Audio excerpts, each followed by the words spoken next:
Magandang tanghali sa inyo mga ka-FTV. This is Out for Lunch, ang inyong lunch break tambayan na may kwentuhan at usapang may saysay. Hump day today, kaya medyo na-late din kami ng konti.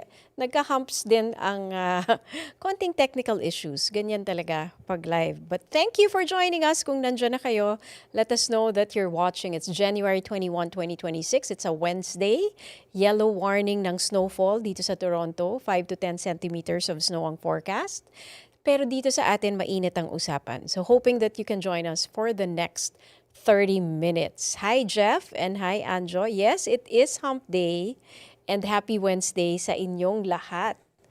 Yan, itong mga tatalakayan natin today, pinag-uusapan ngayon ang speech ni Canada Prime Minister Mark Carney sa Davos kahapon in front of world leaders sa WEF or World Economic Forum. Pag-usapan natin yan kasi that speech is historic. It's going to be in the future history books, no? Kaya pag-usapan natin kasi magandang makuha yung mga insight, no? And we also want to know what you think about it. So hihimayin natin if you don't mind. Some people might think it's a little bit boring, but we'll try not to make it boring for you. It's definitely something na ang sarap pag-usapan kasi it's the first time in a long time that a world leader has said things that really resonated to the common people.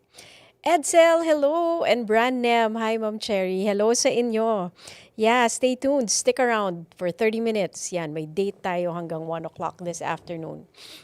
Isa pa, how to report an accident sa collision center, when to call and not to call police after a vehicular accident. At mamaya, papanoorin natin at pag-uusapan natin ang bagong Philippine Airlines safety novela. Napanood nyo na ba yan? Okay, so una muna, yeah, let us know who else is watching us. I will be once in a while glancing to see who's watching us para naman mag-greet ko kayo, 'di ba? So, eto nga, Mark Carney had a very ang lakas ng impact nung naging speech ni Mark Carney kahapon sa World Economic Forum. And part of the reason why it has a huge impact is because he said it without much drama. Kalmado yung pagka-deliver niya, no? So ito yung mga ilan sa personally what I think are the best parts of his speech. And gusto kong ihimay ito today kasi minsan ang naririnig lang natin, what you will hear a lot of is when he says that a few lines from his speech. Pero maganda kasi yung context. Kahit na yung speech ni President Trump, for example, wag nyo lang basta-basta kunin yung nasa headlines. Don't just swallow it hook, line, and sinker. Tingnan natin yung buong konteksto din ng speech ng kahit kanino, kahit sino kung sino man na nagsabi. 'Di ba? So, some of the best parts, I believe, no? Nung sinabi niya na we knew the story of the international rules-based order was partially false, that the strongest would exempt themselves when convenient, that trade rules were enforced asymmetrically, and we knew that international law applied with varying rigor depending on the identity of the accused or the victim. So, ni-recognize dito ni Carney na hindi balanse ang i-implement, no, ng international law. Depende kung sino ang nag-i-implement, depende kung sino ang nagiging biktima. So bakit pag ang ibang bansa nag-i-infiltrate ng ibang bansa or taking over other countries, the world is made to believe that it's bad. But when it's other countries doing it to the other countries, bakit hindi pareho ang treatment? So he's giving light to this imbalance. Hi, Bo Bernadette. Magandang araw, Miss Cherry. Watching from Victoria, BC. Shout out to Donald Allen. Yan, kinakamusta ka, Donald, ni Bo Bernadette. Okay. Yeah, I read the araw. Magaling na mag-edit yung utak ko pag nakakita ng typo. So, ito pa yung isang maganda niyang sinabi. We participated in the rituals and we largely avoided calling out the gaps between rhetoric and reality. So tayo rin responsable dahil nag-participate tayo dun sa world order na ganun. So sabi niya, let me be direct, and this is the part that you are going to hear often kasi ito yung pinaka-quoted dun sa speech ni Mark Carney. We are in the midst of a rupture not a transition. Over the past 2 decades, a series of crises in finance, health, energy, and geopolitics have laid bare the risks of extreme global integration. But more recently, great powers have begun using economic integration as weapons, tariffs as leverage, financial infrastructure as coercion, supply chains as vulnerabilities to be exploited. So marami ang humanga na nasabi ito ni Carney in front of world leaders and in front of the world, no? Parang taking a stand against, hindi niya pinangalanan si US President Donald Trump, but obviously he was referring to the tariffs being used, no, to coerce other countries to follow what he wanted based on the tariffs, no, that are going to be implemented against those countries. So him bringing this out in the open, hindi madali para sa isang leader na gawin ito because of all the politics involved.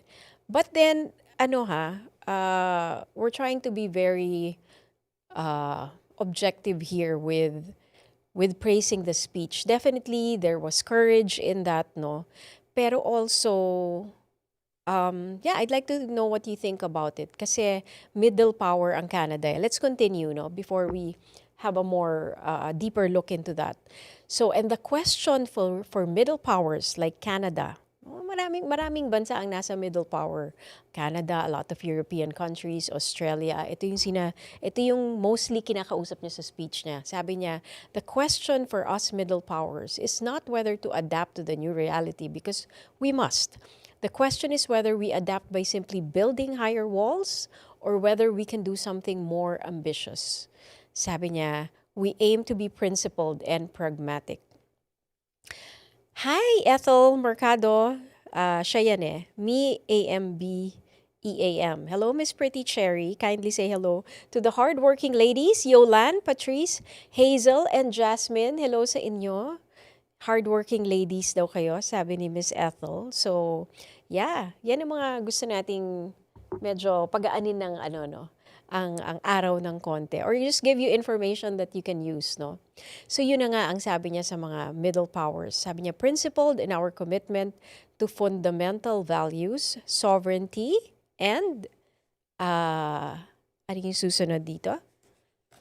Principled in our commitment to fundamental values, sovereignty and territorial integrity, the prohibition of the use of force except when consistent with the UN Charter and respect for human rights. Dito he is emphasizing kung ano yung stand ng Canada. We are no longer relying on just the strength of our values but also on the value of our strength. So beautiful play of words there. He also said, he also underscored that he's making alliance with other countries and not just, I guess, depending on US power, no? So sabi niya, we have concluded new strategic partnerships with China and Qatar. And I'm quoting on the speech, we're negotiating free trade pacts with India, ASEAN, Thailand, Philippines, and Mercosur. Mercosur is a trade group, no, within the South American countries. It was started by Argentina, I believe, no? We're doing something else. Again, I continue with a quote. To help solve global problems, we are pursuing variable geometry. Ano yung variable geometry na sabi niya? Different coalitions for different issues based on common values and interests. So nakikipag-coalition ang Canada sa iba't ibang mga bansa sa mundo based on their common values and based on their common interests. And the reason why Carney is saying this is he is urging softly the middle countries, the middle powers, to do the same thing, no? To strengthen trade and strengthen the other aspects of global issues, not just by depending on the US, but on making alliance with other countries in the globe. So sabi niya sa Ukraine, core member ang Canada sa Coalition of the Willing and one of its largest contributors to its defense and security. At isang malaking usapan itong Greenland. Sabi niya, on Arctic sovereignty, we stand firmly with Greenland and Denmark and fully support their unique right to determine Greenland's future. Canada strongly opposes tariffs over Greenland and calls for focused talks to achieve our shared objectives of security and prosperity in the Arctic. On AI, trade, and critical minerals, meron din siyang coalitions na binubuo sa ibang mga bansa, issue by issue with partners who share enough common ground to act together.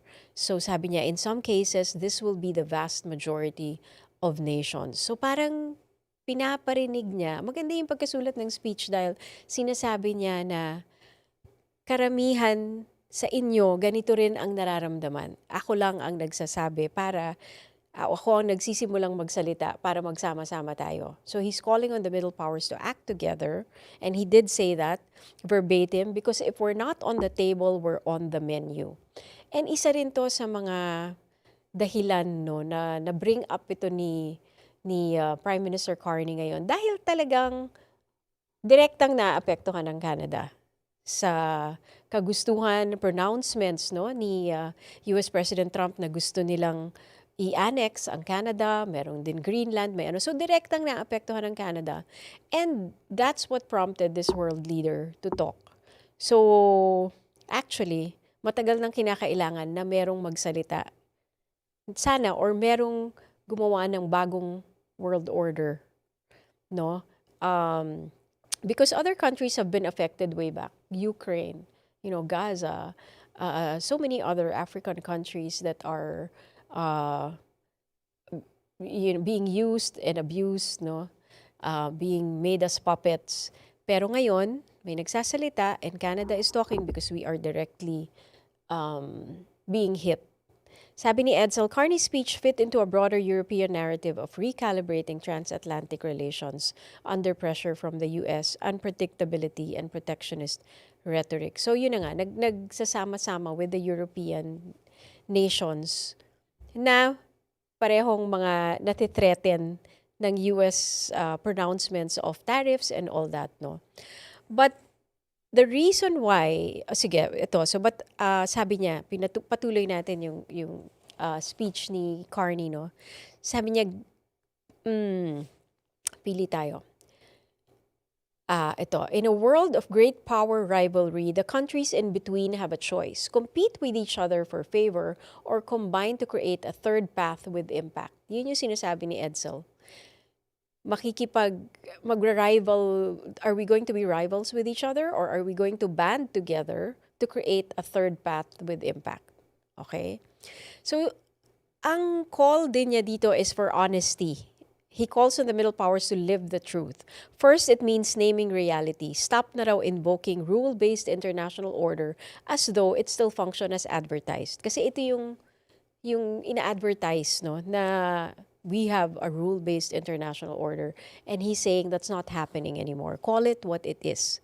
Quote, a system of intensifying great power rivalry where the most powerful pursue their interest using economic integration as a weapon of coercion. It means acting consistently, applying the same standards to allies and rivals. When middle powers criticize economic intimidation from one direction but stay silent when it comes from another, we are keeping the sign in the window. Yan ang sabi ni Mark Carney. So, anong ibig sabihin ng sign in the window? Para mas maintindihan natin yung speech na ba't ginamit niya kasi yung kwento ni Václav Havel. Havel was a Czech writer na naging presidente later on. He was a dissident. Noong 1978, nagsulat si Havel ng essay na The Power of the Powerless. Simple yung tanong niya doon, paano tumatagal ang isang system kahit maraming tao ang hindi naman naniniwala dun sa sistema na yon? At ang sagot niya, hindi lang dahil sa dahas. Minsan tumatagal yon dahil sa everyday compliance. Yung sumasabay ang maraming tao para lang iwas sa gulo.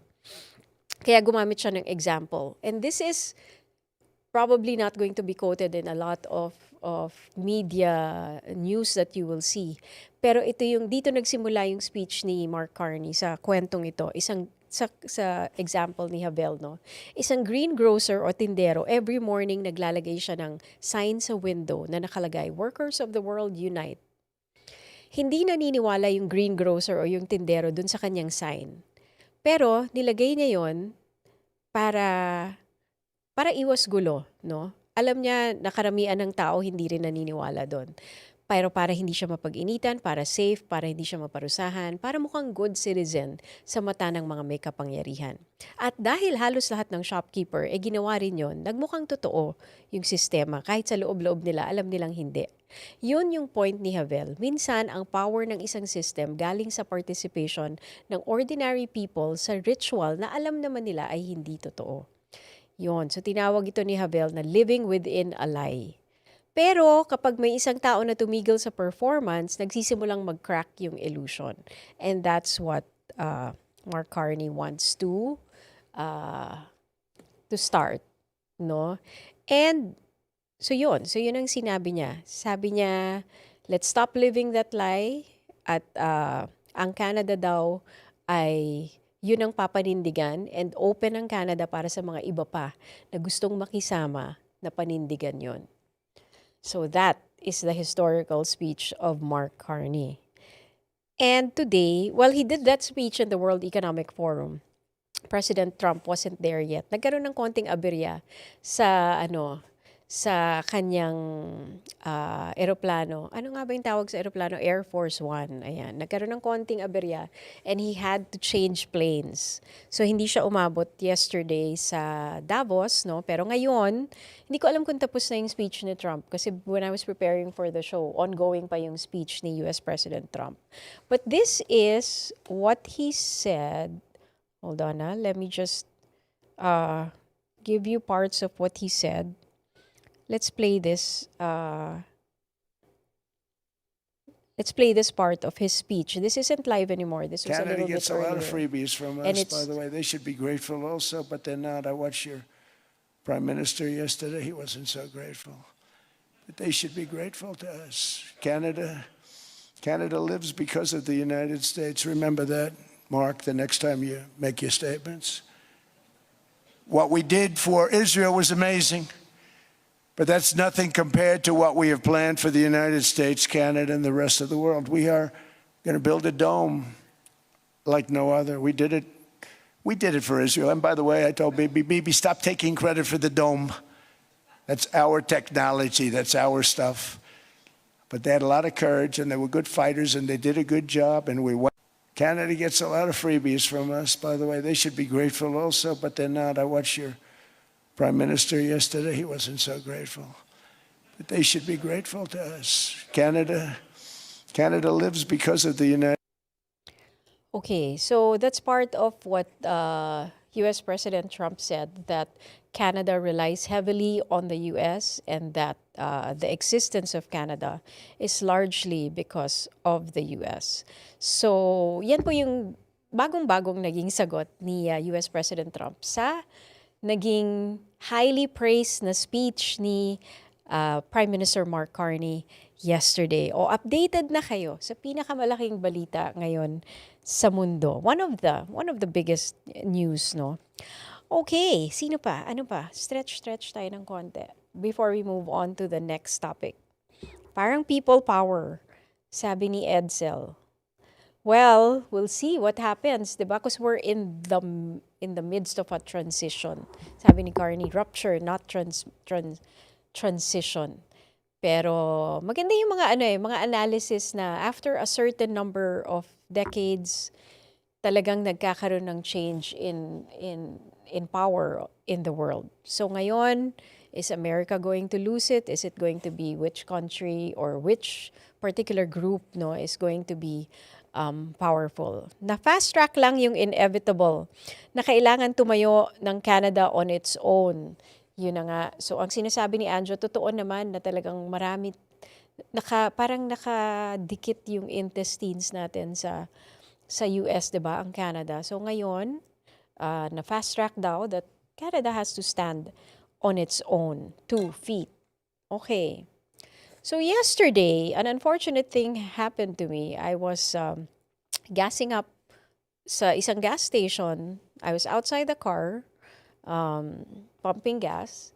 And then nakita ko na from my vantage point, from beside the gas tank, nakita ko na may nagba-back up. Sabi ko, siguro naman titigil to. Parang ang bilis. Tatama to sa kotse ko. Pero sana i-brake niya. Tas hindi na brake and mabilis and malakas yung na-bump yung kotse. And yeah, so it kind of dictated my afternoon. It was just shortly after, sabi ni Randy Bukaw, in my opinion, these are all scripted. What do you mean by that, Randy? What is the end goal of that script? Because we know that these are really scripted and these are politicians delivering their speeches, di ba? But we can't be too jaded because at the end of the day, it has to start somewhere and we have to believe in something. So I want to understand what you're saying about anong tingin mo, anong ibig mo sabihin ng scripted? Okay, so yun, no? Ito, meron akong video na ginawa, hoping to be a little bit more informative. Let's watch it. So, first time akong mabangga. First time ko makarating dito sa Collision Reporting Center. Dito mo i-report yung bangga, no? Para makaklaim ka sa insurance. This is just the proper step, no? So, yan, explain ko sa inyo kasi baka mangyari sa inyo. Hopefully not. But at least you know what to do. Ganito pala yung gagawin kung walang criminal element involved. Kung halimbawang wala namang drunk driving or hit and run at nagkaroon lang ng collision, no? In my case, nasa labas ako ng kotse, my car was parked and the engine was even off nung binangga at may nagba-back up habang nagpapagas ako. So, ang kailangan palang gawin, kailangan yung kunin nyo ng picture yung driver's license nung nakabangga sa inyo, yung insurance niya, kailangan nyo rin kunin ng picture, make sure na valid pa yung kanyang driver's license, valid pa yung kanyang insurance, kailangan makita agad yung policy number doon, tapos kunin nyo na yun ng pictures, yung damage ng kotse nyo, ng kotse niya, yung plate number niya, kunin nyo on the scene, no, front and back plate numbers. Tapos, if you can get witnesses, so kailangan mabilis din yung utak nyo because syempre, dumadaan-daan lang yung mga tao eh. So, it's good if you can ask, someone who saw the incident to be a witness. So, kunin nyo yung pangalan niya, kunin nyo yung telephone number niya, or kunan nyo siya ng video. Kung papayag siya, of course, ask for their permission kung ano yung nakita nila. And then, you can report it sa insurance nyo. Ang ginawa ko, ni-report ko agad sa insurance. Tapos, pupunta ka na sa collision center. Pwede kang mag-fill up ng form digitally, pero i-interviewin ka pa rin nila. So, either you do the form digitally outside of the collision center, but you also have to go here afterwards. Pwede nyo rin naman i-fill up dito na sa center. Tapos, i-validate nyo yung mga information in front of an officer.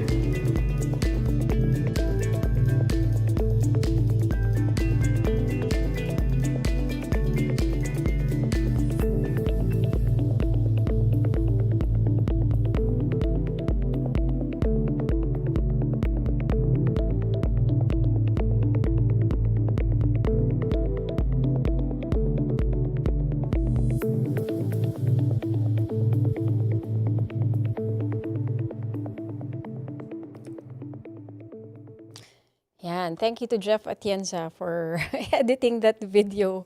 Mabilisan yan kanina just before we sat here. Kasi sabi ko, Jeff, meron akong konting video. Baka we can teach people what to do. Although alam ko, nag-discuss na rin si Anjo ng ganito. No?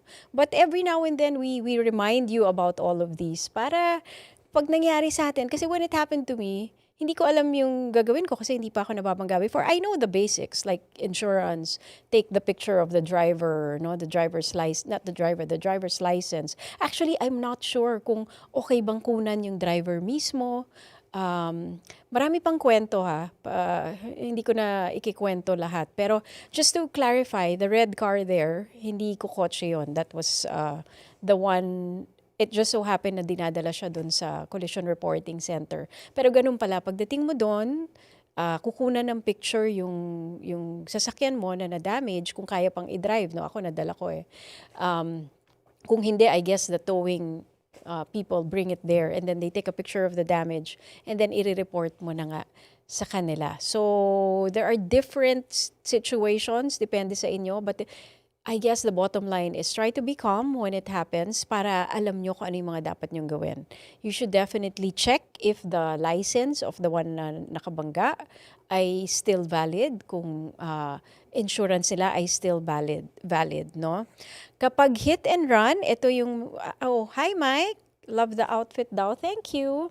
Sabi niya, paano pag hit and run? So that's a very good question. That becomes a police matter. And then, hindi na siya dito sa reporting center na ito, you have to call 911. So, when to call the police, no? When to call or not to call the police after a collision. So, call the police immediately if someone is injured and if somebody is killed in the scene. A driver appears impaired, no? Pag tingin nyo nakainom, tumawag kayo ng 911 or drugs. No? Kapag may crime is involved, hit and run is a crime, stolen vehicle, assault, dangerous driving, those are crimes. So tawag na kayo ng pulis pag ganyan. Vehicles are blocking traffic and cannot be moved, or there is a major public safety risk, kagaya ng may natapon, no? Na dala-dala nila na cargo, or may nabangga na poste ng hydro. Yan. Now, do not call police. Ito yung mga incidents na hindi nyo tatawagan yung police. Dito lang kayo sa reporting center. If no one is hurt, if the vehicles are drivable and moved to safety, if there is no criminal activity involved, and the damage appears to be minor or moderate. So what to do when that happens is exchange driver and insurance information, take photos of the damage plates and the scene, and go to that collision reporting center within 24 hours. So nalaman ko na dito sa Toronto, there are 2 collision reporting centers. Yung isa yung pinuntahan ko sa Scarborough, 39 Howden Road, and the other one is in North York. So that's all Googleable. That's all, you can find that out. No? Those are, yan yung dalawang locations ng collision reporting center. So I learned something new yesterday. Hopefully hindi na maulit. Pero yun, tumawag na nga yung insurance ko bago tayo nag-ere. Sabi ko, pakitawagan ako pagkatapos po ng live namin. So it's a continuing story. Meantime, yung isang ikikwento ko pa sana sa inyo, tomorrow na lang, no? At saka meron palang yung about the PAL telenovela. PAL safety novela. Philippine Airlines, yung kanilang in-flight safety video na pinapakita. Maybe you can watch that. Tapos pag-usapan natin bukas, no? Kasi mag-overtime na tayo. Medyo late tayo pumasok. So, meron lang akong gustong i-mention na nag-message sa atin yesterday na na-miss ko. Kanina nakita ko si Jo Jean Sigua. I'm not sure if she's watching. Pero ito yung sabi niya, pwede pong pa-mention our newly opened restaurant, Roast and Beyond, located at North York, number 1, Romar Crescent. Yon. Tingnan natin.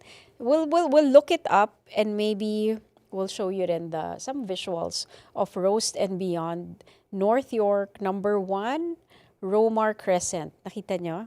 I think I'm close there in Scarborough, Ma'am Cherry. Thank you for the info. Dun sa Collision Center, malapit ka doon, Bran. Ayun, nandyan ako sa area mo kagabi at napakalamig. We had to stay outside for a while kasi kukunan nila ng picture yung mga damage. But they were pretty quick. Mabilis, matulungin naman yung mga tao dyan sa Scarborough Collision Reporting Center. So, kung hindi ka marunong mag-answer, they will guide you. Yung nag-guide sa akin, medyo malakas yung boses na medyo malakas yung dating. Kala ko, pag hindi ka sanay, kala mo galit. Pero talagang, minsan gano'n naman dito sa Canada, diba? Tayo mga Pilipino medyo sensitive na, uy, ba't ako sinisigawan? Pero hindi, gano'n lang. She's actually helping. Malakas lang boses niya. Diba? Sabi ni Lacan, did you get checked by the doctor? Actually, I didn't get hurt. Thank goodness. And thanks for asking that. Nandun ako sa likod nga, nagpapagas ako na na-jolt yung kotse. And then, when I thought about it a little later on, and my husband told me, sabi niya, buti hindi malakas yung pagka-bump masyado. Malakas actually, but not strong enough na, kasi pag natapol yung car or pag naurong yung car because of the impact, ako yung maiipit. The tank is here. Kung saan mo kinukuha yung pump, di ba? Yung gas at dito yung kotse. So, buti na lang, hindi nangyari yun. And I'm here to be with you live today. So, we thank God for those instances. I just take it as a learning experience. I was actually kind of naka-journalist hat. Ganon minsan, no? Yung parang pag nangyayari to sa'yo, ang inisip ko agad, paano ko to i-share para malaman ng mga tao kung anong gagawin nila pag nangyari to. So parang nagno-notes ako for other people. Sometimes it's in your system na rin eh, di ba?